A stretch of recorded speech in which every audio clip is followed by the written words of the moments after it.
ಯಾವ ಇಲ್ಲಿ ಕೂಡಿರ್ತಕ್ಕಂತ ಎಲ್ಲಾ ಧರ್ಮದ ಎಲ್ಲಾ ನನ್ನ ಗುರು ಹಿರಿಯರಿಗೆ ಹೌದು.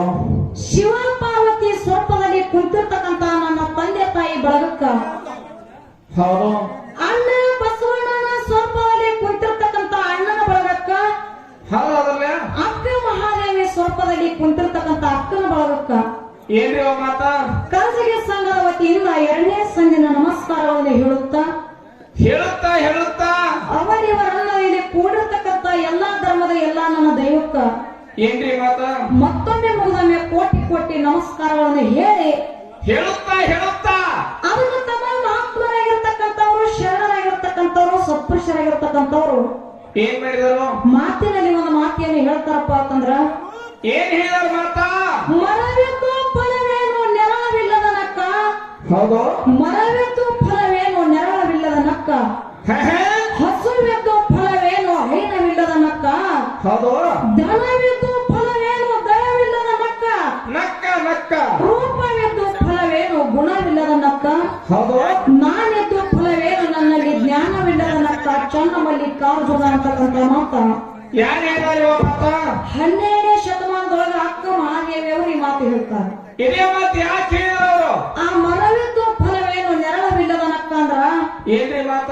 ತಮ್ಮ ಗಿಡ ಎಷ್ಟೋ ದೊಡ್ಡದೈತಿ. ರಗಡು ದೊಡ್ಡದ ಗಿಡ. ಖರೆ ಗಿಡಕ್ಕ ನೆರಳ ಹಣ್ಣು ಕಾಯಿ ಅಂತಕ್ಕಂಥದ್ದು ಇರ್ಲಿಲ್ಲಪ್ಪ ಅಂತಂದ್ರ ಏನ್ ಮಾಡುದು? ಗಿಡ ತಗೊಂಡು ಗಿಡ ಎಷ್ಟೇ ದೊಡ್ಡದಿದ್ರು ಸಹಿತ ಅದಕ್ಕೆ ಬೆಲೆ ಇಲ್ಲ ಅಂತಕ್ಕಂಥ ಮಾತು ಹೇಳ್ತಾರ. ಹೌದಲ್ಲ. ಇನ್ನು ಹಸುವಿದ್ದು ಫಲವೇನು ಹೈನವಿಲ್ಲದ ನಕ್ಕ. ಅಂದ್ರೆ ನೀವು ಮಾತ ನೀ ಲಕ್ಷಾನುಗಟ್ಲೆ ರೊಕ್ಕ ಕೊಟ್ಟ ಆಕಳತನ ಮನಿ ಒಂದು ಕಟ್ಟು ಕಟ್ಟಲ್ಲಿ ಕಿಲರ್ ಹಾಕಲ. ಖರೆ ಆಕಳ ಹಾಲನೆ ಹೇಳಿಲ್ಲಪ್ಪ ಅಂತಂದ್ರ ಏನ್ ಮಾಡುದು? ಆಕಳ ತಗೊಂಡು ಆಕಳಿಗೆ 1 ಲಕ್ಷ ಅಲ್ಲ 2 ಲಕ್ಷ ರೂಪಾಯಿ ಕೊಟ್ಟರು ವ್ಯರ್ಥ ಅಂತಕ್ಕಂಥ ಮಾತು ಹೇಳ್ತಾರ. ಹೌದಲ್ಲ. ಇನ್ನು ಧನವಿದ್ದು ಫಲವೇನು ದಯವಿಲ್ಲದ ನಕ್ಕ. ಅಂದ್ರೆ ನೀವು ಮಾತ ನಮ್ಮ ಬಳಿ ಎಷ್ಟೋ ಶ್ರೀಮಂತಿಗೆ ತುಂಬಿ ತೊಳಕಲಕತ್ತದ ಆಸ್ತಿ ಐತಿ, ಅಂತಸ್ತು ಐತಿ, ಬೆಳ್ಳಿ ಐತಿ, ಬಂಗಾರ ಐತಿ. ರಗಡದಲ್ಲ. ಬೇಡಿದವರಿಗೆ ಬೆಕ್ಕಾದ ಕೊಡುವಂತ ಶ್ರೀಮಂತಿಗೆ ನಮ್ಮ ಬಳಿ ಅದಕ್ಕರೆ ಹೌದು. ದಯಾಮಯ ಅಂತ ಕರುಣೆ ಅಂತಕ್ಕಂಥದ್ದು ಇರ್ಲಿಲ್ಲಪ್ಪ ಅಂತಂದ್ರ ಏನು? ಆ ಶ್ರೀಮಂತಿಗೆ ಎಷ್ಟಿದ್ರು ಸಹಿತ ಅದಕ್ಕೆ ಬೆಲೆ ಇಲ್ಲ ಅಂತಕ್ಕಂಥ ಮಾತು ಹೇಳ್ತಾರ. ಹೌದಲ್ಲ. ಇನ್ನು ರೂಪವೆದ್ದು ಫಲವೇನು ಗುಣವಿಲ್ಲದ ನಕ್ಕ. ಅಂದ್ರೆ ನೀವು ಮಾತ ನೋಡ್ಲಕ್ಕ ಮನುಷ್ಯ ಅಂದದಾನ ಚಂದದಾನ ರೂಪವಂತದಾನ. ಭಾರಿ ಮುಂದೆ ಖರೆ ಅವನ ಬಗ್ಗೆ ಗುಣ ಇರ್ಲಿಲ್ಲಪ್ಪ ಅಂತಂದ್ರ ಏನ್ ಮಾಡುದ ಮನುಷ್ಯನಿಗೆ? ಆ ರೂಪಕ್ಕೆ ಬೆಲೆ ಇಲ್ಲ ಅಂತಕ್ಕಂಥ ಮಾತು ಹೇಳ್ತಾರ. ಹೌದಲ್ಲ. ಇನ್ನು ಕೊನೆಯವಾಗಿ ನಾನೆದ್ದು ಫಲವೇನು ನನ್ನಲ್ಲಿ ಜ್ಞಾನವಿಲ್ಲದ ನಕ್ಕ.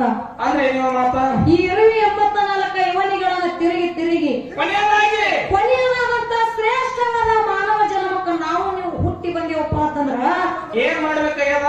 ಮೊದಲ ನಮ್ಮಲ್ಲಿ ಜ್ಞಾನ ಅಂತಕ್ಕಂಥ ಇರ್ಬೇಕಾಗ್ಯದ. ಬೇಕಿರ್ಲ. ಆ ಜ್ಞಾನ ಅಂತಕ್ಕಂಥದ್ದು ಇರ್ಲಿಲ್ಲಪ್ಪ ಅಂತಂದ್ರ ಏನಾಗ್ತದ? ಈ ಮಾನವ ಜನ್ಮಕ್ಕೂ ಹುಟ್ಟಿನೋ ಸಾರ್ಥಕ ಇಲ್ಲ ಅಂತಕ್ಕಂಥ ಮಾತು ಅಕ್ಕ ಮಹಾದೇವಿ ಅವರು ಹೇಳ್ತಾರ. ಹೌದಲ್ಲ. ಅದಕ್ಕೆ ಇರ್ಲಿ ಸಂಪ ಅಂತಕ್ಕಂಥ ಸಭಾ ಬಹಳ ಇಂಪಾಗಿ ಕುಂತಾರ. ಕೂಡ್ಯಾರಲ್ರಿ. ಆ ಮಾತುಗಳನ್ನ ಬಹಳ ಮಾತಾಡ್ಲಕ್ ಹೋಗ್ಬೇಡ ಅಂತಕ್ಕಂಥ ನಮ್ಮ ಸರ್ ಅವರು ಹೇಳ್ಯಾರ. ಹೌದು. ನೇರವಾಗಿ ವಿಷಯ ಕಡೆಗೆ ಹೋಗಬೇಕಾಗ್ಯದ. ಹೋಗ್ಲ ವಿಷಯ ಕಡೆ. ಅದಕ್ಕಲ್ಲಿ ಇನ್ನೊಂದ್ ಕಡೆ ಸಂತ ಕಬೀರದಾಸ ಮಹಾರಾಜರನ್ನ ಮಾತು ಹೇಳ್ತಾರ. ಏನಂತ ಹೇಳಿ ಮಾತ? तू क्या करेगा तेरे तकरीर का चक्कर न्यारा ಅಂತ ಹೇಳ್ತಾರ. ಕನ್ನಡನೇ ಬೋಲೋ ನಮಗ್ ತಿಳಿದಿಲ್ಲ. ಈ ಮಾತಿನ ಅರ್ಥ ನಿನಗೆ ತಿಳಿಲಿಲ್ಲ. ನಮಗ್ ಕೋನ ಆಗಿಲ್ವ? ತಮ್ಮ ಜಗತ್ತಿನಲ್ಲಿ ಎಷ್ಟೋ ಜನ ಮಾತಾಡ್ತಿರ್ತಾರ. ಏನಂತ ನಾ ಅದನ್ನ ಮಾಡ್ತೀನಿ ಇದನ್ನ ಮಾಡ್ತೀನಿ ಅದನ್ನ ಮಾಡೇ ತೀರ್ತೀನಿ ಅಂತಕ್ಕಂಥ ಮಾತು ಮಾತಾಡ್ತಿರ್ತಾರ. ಅಂತವ್ರಿಗೆ ಕಬೀರದಾಸ ಮಹಾರಾಜರು ಹೇಳ್ತಾರ. ಏನಂತ್ರಿ? ನೀ ಏನು ಮಾಡ್ತೀನಿ ನನ್ನ ಕೈಗೆ ಏನೋ ನೀಗುದಿಲ್ಲ. ನಿನ್ನ ಹಣೆ ಬರಹದೊಳಗೆ ನಿನ್ನ ಭೋಗದೊಳಗೆ ಭಗವಂತ ಏನು ಬರದಾನ ನೋಡು ಶಿರ್ಸು ಅದನ್ನೇ ಆಗುತ್ತದೆ ಅಂತಕ್ಕಂಥ ಮಾತು ಹೇಳ್ತಾರ. ಅದು ಇಲ್ಲಿ ಆ ನೇರವಾಗಿ ವಿಷಯ ಕಡೆ ಹೋಗಬೇಕಾಗ್ಯದ ತಮ್ಮ. ವಿಷಯ ಕಡೆ ವಾರಿ ಸೈನ್ಯದೊಳಗೆ ನಮ್ಮ ಸರಜೋಡಿ ಕಲಾವಂತರ ಸರ್ ಅವರು ಏನ್ ಮಾಡಿದ್ರು? ಸಿದ್ಧಾಂತಿಗೆ ರೂಪದ ಒಂದು ಪ್ರಶ್ನೆ ಕೇಳಿದ್ರು. ಅವರು ಏನ್ ಕೇಳಿದ್ವ ಮಾತ? ಏನು ಪ್ರಶ್ನೆ ಕೇಳಿದ್ರಪ್ಪ ಅಂತಂದ್ರ ಏನ್ರಿ? ನನ್ನಪ್ಪ ಉಂಡಾಡು ಪದಮ ಹೊಂಡ ಆ ಹುತ್ತಿಗೆ ನೇಗಿಲ ಹಚ್ಚದ ಕಾಲಕ್ಕೆ ಬನ್ನಿನ ಸಾವಿರ ಬಗ್ಗೆ ಹೊರಗೆ ಬಂದು ಅದೇ ಭಾಗ್ಯವನ್ನ ಕಾಯ್ಕೋತ ಪದಮಗೊಂಡ ಬಾಗಿ ಬಂಕಾಪುರ ಶ್ರೀಮಿ ಗಂಧಲಗಿರಿ ಪರ್ವತ ಕಡೆ ಬಂದ. ಗಂಧಲಗಿರಿ ಪರ್ವತಕ್ಕೆ ಬಂದ ಅಲ್ಲಿ ಏನಪ್ಪಾ ಅಂತಂದ್ರ ಗಂಧ ರಾಕ್ಷಸನ ಮರ್ದನ ಮಾಡಿ ಸುಮಳಾದೇವಿನ ಮದುವೆ ಮಾಡ್ಕೊಂಡು ಎಲ್ಲಿಗೆ ಬರ್ತಾನಪ್ಪ ಅಂತಂದ್ರ ಏನಪ್ಪಾ ಅಂತಂದ್ರ 42 ಮಂದಿಗೆ ಮಕ್ಕಳಿಗೆ ಜನ್ಮ ಕೊಡ್ತಾನ. ಅಲ್ಲಿ ಉಣ್ಣಿ ಕಂಕಣ ಉತ್ಪತ್ತಿ ಆಯ್ತು. ಇಲ್ಲಿ ಜಾಗ್ರತ ಪೂರ್ವದೊಳಗೆ 42 ಮಂದಿ ಹುಟ್ಟಿದ್ರು. ಅಲ್ಲಿ ಹತ್ತಿ ಕಂಕಣ ಉತ್ಪತ್ತಿ ಆಯ್ತು. ಆ ಅಷ್ಟೇ ಹೋಗಲ್ಲ. ಏನು ಸರಸ್ವತಿ ಕಲಾವಂತರು ಇಲ್ಲಿ ಪ್ರಶ್ನೆ ಕೇಳ್ತಾರಪ್ಪ ಅಂತಂದ್ರ ಏನ್ ಕೇಳೋ ಮಾತ ಆ ಗಂಧನಗಿರಿ ಕಡೆ ಬಾಗಿ ಬಕ್ಕಾಪುರ ಸೀಮೆ ಕಡೆ ಹೋಗಿರ್ತಕ್ಕಂತ ಪದಮಗೊಂಡ ಎಷ್ಟು ದಿನದ ಮ್ಯಾಗ ಬಂದು ತನ್ನ ತಾಯಿ ತಂದೆನ ಕೂಡದ ಅಂತಕ್ಕಂತ ಪ್ರಶ್ನೆ ಕೇಳ್ಯಾರ. ಆ ಎಷ್ಟು ದಿನದ ಮ್ಯಾಗ ಪದಮಗೊಂಡ ಬಂದು ತಾಯಿ ತಂದೆನ ಕೂಡದ ಮತ್ತ ನನ್ನ ಮಗ ಅವನಂತೆ ತಾಯಿ ತಂದೆ ಹೆಂಗ ಕೂಣ ಹಿಡಿದ ಹೆಂಗ್ ಕೇಳ್ಯಾರ ಅವ್ರ ಸಿದ್ಧಾಂತಿ ರೂಪದೊಳಗ. ಇವತ್ತಿನ ದಿವಸ ನಮಗ್ ತಿಳಿದ ಮಟ್ಟಿಗೆ ಗುರುನಾಥ ಬುದ್ಧಿ ಕೊಟ್ಟ ಮಟ್ಟಿಗೆ ನಮ್ಗೆ ಹಿರಿಯರ ಹೇಳಿದ ಪ್ರಕಾರ ಹೇಳೋದೈತಿ ತಮ್ಮ. ಏನ್ ಹೇಳ್ತೀವ ಮಾತ ಈ ಪ್ರಶ್ನೆಗೆ ಉತ್ತರ ಹೆಂಗೈತಿಪ್ಪ ಅಂತಂದ್ರ ಹೆಂಗದ ನಿಮ್ದು ಎಷ್ಟು ದಿನದ ಮ್ಯಾಗ ಬಂದ ಪದಮಗೊಂಡ ತಾಯಿ ತಂದಿನ ಕೂಡದಪ್ಪ ಅಂತಂದ್ರ ಎಷ್ಟು ದಿವಸ ಮ್ಯಾಲ ಹಿರಿಯರ ಹೇಳಿಕೆ ಪ್ರಕಾರ 44 ವರ್ಷ ಆದ ಒಳಕ ತನ್ನ ತಾಯಿ ತಂದೆಯನ್ನು ಬಂದ ಕೂಡ್ಯಾರ. ಈ ಮಾತು ಹೆಂಗ ಹೇಳೋದೈತಿಪ್ಪ ಅಂತಂದ್ರ ತಮ್ಮ ಆ ಪದಮಗೊಂಡ ಸುಮಳಾದೇವಿನ ಮದುವೆ ಆಗ್ಲಕ್ಕೆ ಆ ಎಲ್ಲಾ ಕಡೆ ಸೋಗ ಮಾಡಿ ಬಕ್ಕಾಪುರ ಶಿವ ಕುರಿಗಳನ್ನ ಕಾಯ್ದು ಅದನ್ನೇ ಒಂದು ವರ್ಷ ಹೋಗ್ಯದಂತ ಹಿರಿಯರು ಹೇಳ್ತಾರ. ಮತ್ತ ಮುಂದ 42 ಮಂದಿ ಮಕ್ಕಳು ಹುಟ್ಟ್ಯಾರ. 42 ವರ್ಷ ಹೋಯ್ತು. ಮುಂದ ಒಂದು ವರ್ಷ ಆದ ಬಳಿಕ ತಾಯಿ ತಂದೆನ ಬಂದ ಕೂಡ್ಯಾನ ಅಂತ ನಮ್ಗೆ ಹಿರಿಯರ ಹೇಳಿಕೆ ಪ್ರಕಾರ ಇದು ಐತಿ. ಮತ್ತೆ ಇದನ್ನ ಬಿಟ್ಟು ಯಾವ ಇತ್ತಪ್ಪ ಅಂತಂದ್ರ ಇನ್ನೊಂದು ವರ್ಷ ಹೆಚ್ಚಿಗೆ ನಮಗ್ ಗೊತ್ತಿಲ್ಲ ಮತ್ತ ನಮಗ್ ತಿಳಿದ ಯಾಕಪ್ಪ ಅಂತಂದ್ರ ತಾಯಿ ತಂದೆ ಹೆಂಗ ಕೂನ್ ಹಿಡಿದ್ರು ಅಂತ ನೀವು ಕೇಳಿರಿ. ಇದಕ್ಕೆ ಹಿಂದೆ ಇತಿಹಾಸನೇ ಬ್ಯಾರೆ ಐತಿ. ಯಾಕಪ್ಪ ಅಂತಂದ್ರ ವ್ಯತ್ಯಾಸ ತಂದೆಗೆ ಬಂದ ಹೇಳವನೇ ರೇವರ್ಷದ ಏನ್ ಹೇಳೋಣ ಏನಂದ್ರೆ ಆ ಹೊಲದೊಳಗ ಮಾನವ ಹೊಲದೊಳಗ 3 ಕಡೆ ಹುತ್ತೈತಿ. ಆ ಹುತ್ತಿಗೆ ನಿನ್ನ ಮಗನಿಗೆ ನೇಗಿಲು ಹಚ್ಚಬೇಡ ಅಂತಕ್ಕಂತ ಮಾತು ಹೇಳಂದ ಕೂಡಲೇ ಅಲ್ಲಿ ಆದಿಗೊಂಡ ಯಾರಿಗ ಮಗನಿಗೆ ಹೇಳ್ತಾನೆ ಏನಂತ ಅಲ್ಲಿ ಯಾರಪ್ಪ ಅಂತಂದ್ರ ಬಂದಿಗೆ ಸಾವಿರ ಭಾಗ್ಯ ಹೊರಗೆ ಬರ್ಬೇಕಾಗಿತ್ತು.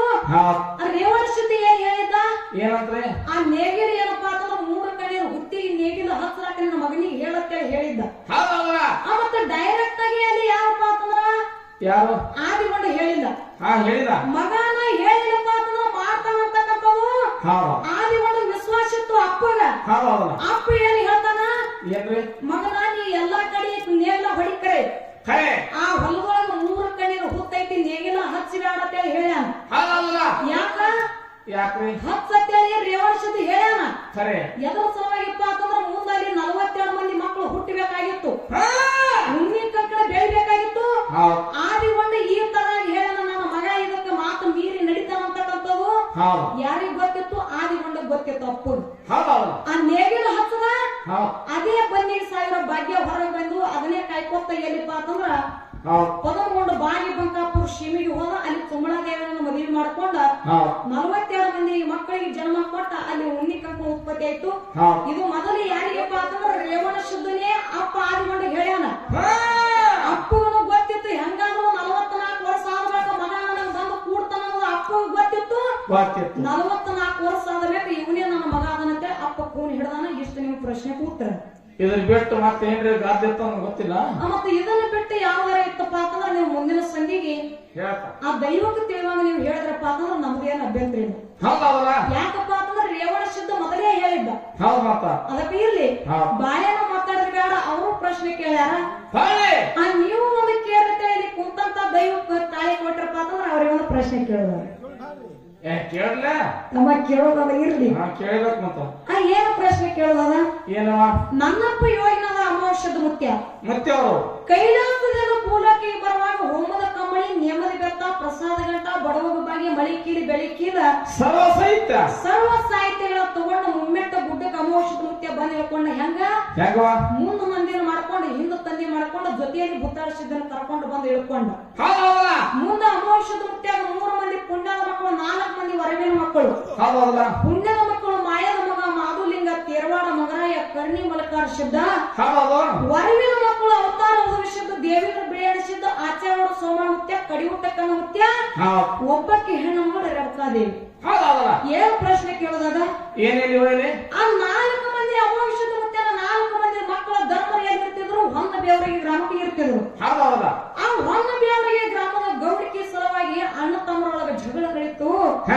ಜಗಳ ಬಂದ ಕೂಡಲೇ ಅವಾಗ ಆಚಾರ್ಯ ಸೋಮಮುತ್ಯ ತಮ್ಮ ಅಣ್ಣಗಳಿಗೆ ಹೇಳ್ತಾನ ಏನಂದ್ರೆ ಅಣ್ಣ ಈ ಊರಿನ ಗೌಡಿಕೆ ಸಲುವಾಗಿ ನೀವು ಇಬ್ರು ಜಗಳ ಆಡ್ಲಕ್ ಹೋಗ್ಬೇಡ್ರಿ. ನಾವೊಂದು ಪರೀಕ್ಷೆ ಇಡ್ತೀನಿ ಅದ್ರೊಳಗೆ ಯಾರು ಪಾಸ್ ಆಗ್ತೀರಿ ನೋಡು ಅವ್ರಿಗೆ ಈ ಬೇವರಿಗೆ ಊರು ಗೌಡಿಕೆ ಅಂತ ತಮ್ಮ ಹೇಳ್ದ.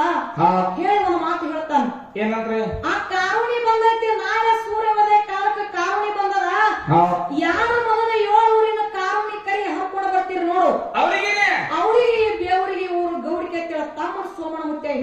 ಆ ಇವ್ರು ಕರಿ ಹರಿಯಾಕ ಹೋದ್ರು ಏನೋ ಒಂದು ಅನಿವಾರ್ಯಕ್ಕಾಗಿ ಔದಕ್ಷಿ ನೃತ್ಯ ಹಿಂದ್ ಉಳದ ಬಿಳಿಯಾಣಿ ಸಿದ್ಧ ನೃತ್ಯ ಕರಿ ಹರ್ಕೊಂಡ ಬೇವರಿ ಗ್ರಾಮಕ್ಕೆ ಬಂದ ಮನೆ ಮುಂದೆ ನಿಂತು ಹೆಂಡತಿ ಕೊಂತುಬಾಯಿ ಹೇಳ್ತಾನ ಏನಂತ ಕೊಂತುಬಾಯಿ ನಾನೇ ಮೊದಲು ಕರಿ ಹರು ಬಂದೀನಿ ಬೇವರಿಗೆ ಊರ ಗೌಡಿಗೆ ನನಗೆ ಆಗ್ಯದ ಆರತಿ ತಗೊಂಡ ಬಂದ ಕೂಡ್ಲೆ ಅವಾಗ ಕೊಂತುಬಾಯಿ ಮನೆ ಒಳಗೆ ಹೋಗಿ ಆರತಿ ತಗೊಂಡು ಬರ್ತಿದ್ರು ಸ್ವಲ್ಪ ತಡ ಆಯ್ತು ಎದಕ್ಕ ವಿಚಾರ ಮಾಡ್ಕೊತ ನಿಂತಿದ್ದೀವಿ ಏನಂತೇಳಿ ಏನ್ ವಿಚಾರ ಮಾಡ್ತಿರು ಭಾವನ ಗೌಡಿಗೆ ಭಾವಗೆ ಇರ್ಬೇಕಾಗಿತ್ತು ಹಿರಿಯರ ಗೌಡಿಗೆ ಹಿರಿಯರಿಗೆ ಸಲ್ತದ ಇದು ನನ್ನ ಗಂಡನ ಸಲ್ಲಲ್ಲ ಅಂತೇಳಿ ವಿಚಾರ ಮಾಡ್ಕೊತ ನಿಂತಿದ್ರು ಆರತಿ ತರೋದ ತಡ ಆಯ್ತು ಅವಾಗ ಬಿಳಿಯಾಡಿಸಿದ ಮುತ್ತೆ ಶಿಕ್ಕಿಗೆ ನಿಂತ ಅವಾಗ ಆರತಿ ತಗೊಂಡ ಬೆಳಗುವಂತ ಸಂದರ್ಭದಾಗ ಬಿಳಿಯಾಡಿಸಿದ ಮುತ್ತೆ ಹೆಂಡತಿಗೆ ಹೇಳ್ತಾನ ಏನಂತ್ರಿ ಯಾವಾಗ ನಾನು ನೀ ಆರತಿ ತರೋದ ತಡ ಮಾಡಿಯಪ್ಪ ಅಂತಂದ್ರ ನನ್ನ ಆರತಿ ಬೆಳಗುದು ಬೇಡ ನೀ ನನ್ನ ಮನಿ ಒಳಗೂ ಇರುವುದು ಬೇಡ ಅಂತ ತಿಳ್ಕೊಂಡ ಏನ್ ಮಾಡಿದ್ರು ಹೆಂಡತಿ ನನ್ನ ಮನಿ ಬಿಟ್ಟು ಹೊರಗೆ ಕಳಿಸದ ಕೊಂತುಬಾಯಿ ಕಾಂತಾರ ಕಂಟಿ ಒಳಗ ಬಬಲಾದಿ ಗ್ರಾಮದ ಕಾಂತಾರ ಕಂಟಿ ಒಳಗ ಬಂದ ನೆನ್ಕೊಂಡ್ರು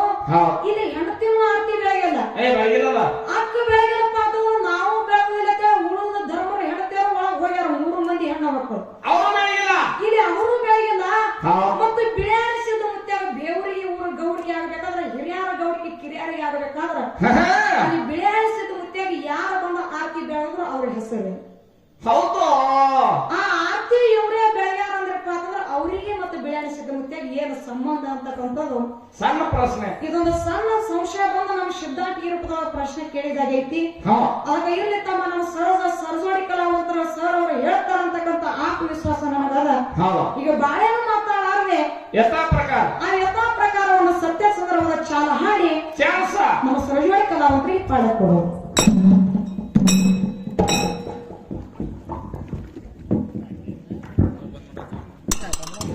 ಹಲೋ ಹಲೋ